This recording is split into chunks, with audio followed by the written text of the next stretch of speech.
ఓం శాంతి. మురళీ రవళి. ఈరోజుటి మురళీలోని కొన్ని మధుర మహావాక్యాలు. తేదీ 24/9/2024. బాబా చెప్తున్నారు, మధురమైన పిల్లలు, మీరు ఎంత సమయమైతే బాబా స్మృతిలో ఉంటారో అంత సమయము సంపాదనే సంపాదన. స్మృతి ద్వారానే మీరు బాబాకు సమీపముగా వస్తూ ఉంటారు. మీరు ఎల్లప్పుడూ స్మృతి చార్టును వ్రాస్తూ ఉండండి. చార్టులో పూర్తిగా సత్యమునే వ్రాసి పంపించాలి. సత్యమైన చార్టును వ్రాసినప్పుడే మీ కళ్యాణము జరుగుతుంది. స్మృతి చార్టును వ్రాయటములో ఎంతో లాభము ఉంది. మీరు ఎప్పుడూ చార్టును వ్రాయటములో సిగ్గుపడవద్దు. ఆత్మీక తండ్రి ఒక్కరే ఆత్మీక పిల్లలకు అర్థము చేయిస్తారు. మీరు మురళి వినటానికి ముందుగా 15 నిమిషాల ముందు తండ్రి స్మృతిలో కూర్చోండి. భక్తి మార్గములో మీరు స్మృతి చేశారు, కానీ యథార్థ పరిచయమైతే లేదు. ఇప్పుడు మీకు యథార్థముగా తండ్రి పరిచయము లభించింది, కావున వారినే స్మృతి చేయాలి. మీ స్మృతి చార్టును కూడా ఖచ్చితముగా వ్రాయాలి, అసత్యముగా రాయరాదు. అలా అయితే మీరు ఎంతగానో నష్టపోతారు. ఎంత స్మృతి చేస్తారో అంతగా వికర్మలు వినాశనమవుతాయి మరియు తండ్రికి సమీపముగా వస్తారు. స్మృతి చార్టును వ్రాయటము ద్వారా జ్ఞానధారణ కూడా బాగా జరుగుతుంది. చార్టును వ్రాయటంలో అంతా లాభమే ఉంది. కొంతమంది పిల్లలు తండ్రిని స్మృతి చేయరు. వారు చార్టు వ్రాయటానికి సిగ్గుపడతారు. మీరు ఎప్పుడూ చార్టును వ్రాయటానికి సిగ్గుపడవద్దు. మీరు ఎంత స్మృతి చేస్తున్నారు అని మీ గురించి మీరు తెలుసుకోవటానికే చార్టును వ్రాయమని చెప్తున్నారు. స్మృతి చార్టును రాసినప్పుడే మీ కళ్యాణము జరుగుతుంది. శివబాబా ప్రియాతి ప్రియమైన వస్తువు, వారినే స్మృతి చేయాలి.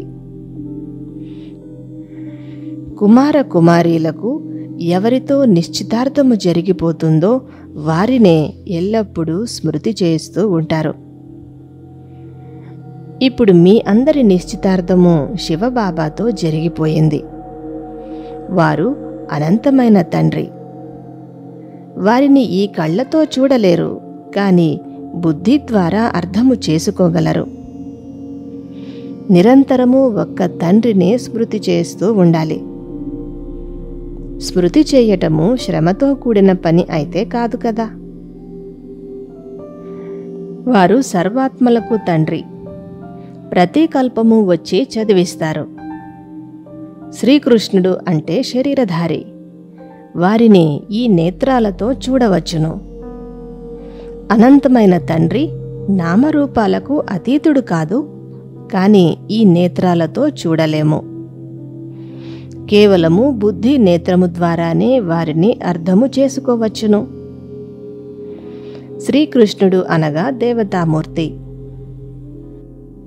మాతలు శ్రీకృష్ణుడిని తన సంతానముగా భావించి ఒడిలో కూర్చోబెట్టుకుంటారు మరియు ఉయ్యలలో ఊపుతారు.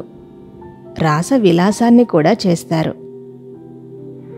మరి శివబాబా నిరాకారుడు, బిందు స్వరూపము. వారికి స్థూలమైన శరీరమైతే లేనేలేదు. వారు అభోక్తుడు కూడా. వారు ప్రజాపిత బ్రహ్మ తనువులో వచ్చి ఉన్నారు. బ్రహ్మ బాబా మీకు పెద్ద తల్లి. వారిని బ్రహ్మపుత్ర అని కూడా కీర్తిస్తారు. శివుడిని రుద్రుడు అని అంటారు. రుద్రయజ్ఞములో 1,00,000 శాలిగ్రామాలను తయారు చేస్తారు. ఈ రుద్రయజ్ఞమును ఎక్కువలో ఎక్కువ బృహస్పతి వారము రోజుననే ఆచరిస్తారు. ఇవన్నీ భక్తి మార్గపు విషయాలు.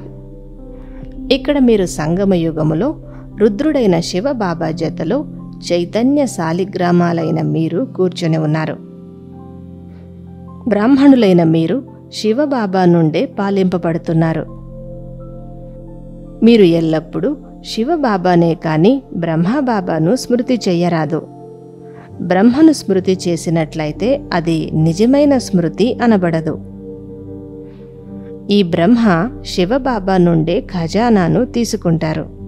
మరి మీరు కూడా ఒక్క శివబాబానే గుర్తు చేసుకోవాలి. మీ పాలన పోషణ అంతా శివబాబా ఖజానా నుండే జరుగుతూ ఉంది. దీనిని శివబాబా బండారము అని అంటారు. కావున మీరు శివబాబాకు ఎంత ఇస్తే అంత జమ అవుతుంది. తద్వారా మీ 21 భవిష్య జన్మల కొరకు పద్మాపతులుగా కూడా అవుతారు. ఈశ్వరార్థము ఏదైనా దాన పుణ్యాదులు చేస్తే ఎంతో కొంత ఫలితమైతే లభిస్తుంది. ఇప్పుడు శివబాబా సన్ముఖంగా వచ్చి ఉన్నారు. ఈ రుద్రజ్ఞాన యజ్ఞములో మీ సర్వస్వాన్ని సఫలము చేసుకోండి. శివబాబా ఈ బ్రహ్మ తనువులోనికి వచ్చి పిల్లలతో మాట్లాడుతున్నారు. మీరు మీ సర్వస్వాన్ని శివబాబా బండారానికే పంపించండి. శివబాబాకు ఇవ్వటము ద్వారా మీ భవిష్య 21 జన్మల ప్రాప్తి జరుగుతుంది. దేహదారుల నుండి ఏదైనా మీకు దానముగా లభిస్తే దానిని ఈశ్వరీయ బండారములో వేయండి. కోటాను రెట్లుగా మీకు ప్రాప్తి లభిస్తుంది.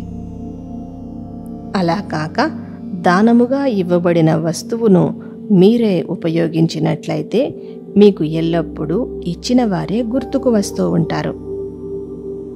కావున ప్రతిదీ ఈశ్వరీయ బండారములో సమర్పించి అనంతరము మీరు ఉపయోగించవచ్చును. స్మృతిలో మీరు ఎంత సమయమైతే కూర్చుంటారో అంత సమయము బుద్ధి ఎటువైపుకు వెళ్ళలేదు కదా అని పరిశీలించుకుంటూ ఉండాలి.